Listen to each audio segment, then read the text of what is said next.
Spoštovane državljanke, spoštovani državljani. Pomen kvalitetne infrastrukture za podeželje.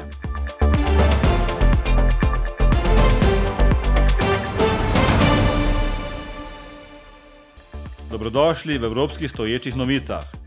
Redko kdaj zasledimo razprave glede infrastrukture na podeželju, katera omogoča dostop do naših kmetij in zagotavljanja osnovnih pogojev življenja.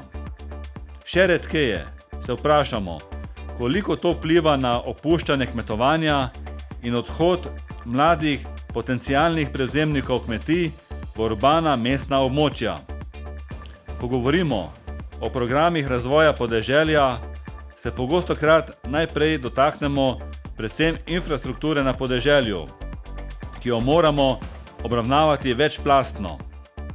Temeljno vprašanje je, kaj sploh vključuje infrastruktura na podeželju. Načeloma je enostavna razdelitev naslednja.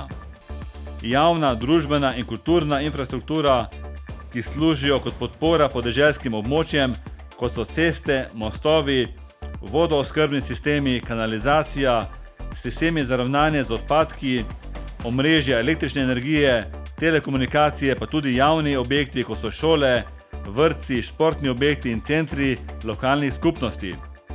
Zelena infrastruktura je medsebojno povezano omrežje vodotokov, mokrišč, gozdov, naravnih habitatov in ostalih naravno ohranjenih območij, ki prispevajo k zdravju in kakovosti življenja.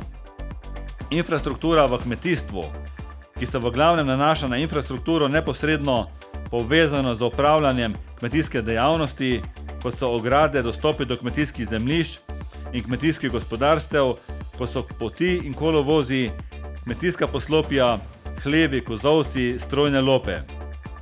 Dobra infrastruktura pripomore k krepitvi gospodarske rasti in poveča privlačnost podeželskih območij. V strateških smernicah Evropske unije so opredeljene prioritete v okviru Evropskega kmetijskega sklada za razvoj podeželja. V njih je poudarjeno, kako pomembno je posodabljanje lokalne infrastrukture. Infrastrukturni projekti naj bi prispevali bodisi k cilju izboljšanja konkurenčnosti kmetijskega in gozdarskega sektorja, bodisi k cilju izboljšanja kakovosti življenja na podeželskih območjih. Potrebna bi bila poglobljena razprava o infrastrukturi glede na to, da obsežen del podeželja v Sloveniji in Evropski uniji v 21. stoletju nima urejenega javnega vodovodnega omrežja, nima urejenega področja odvajanja in čiščenja odpadnih voda. V obdobju digitalizacije šibko področje širokopasovnega omrežja in še bi lahko naštevali. Vse našteto vpliva na dejstvo, da je v zadnjem desetletju 4 milijone majhnih kmetij v Evropski uniji opustilo kmetovanje.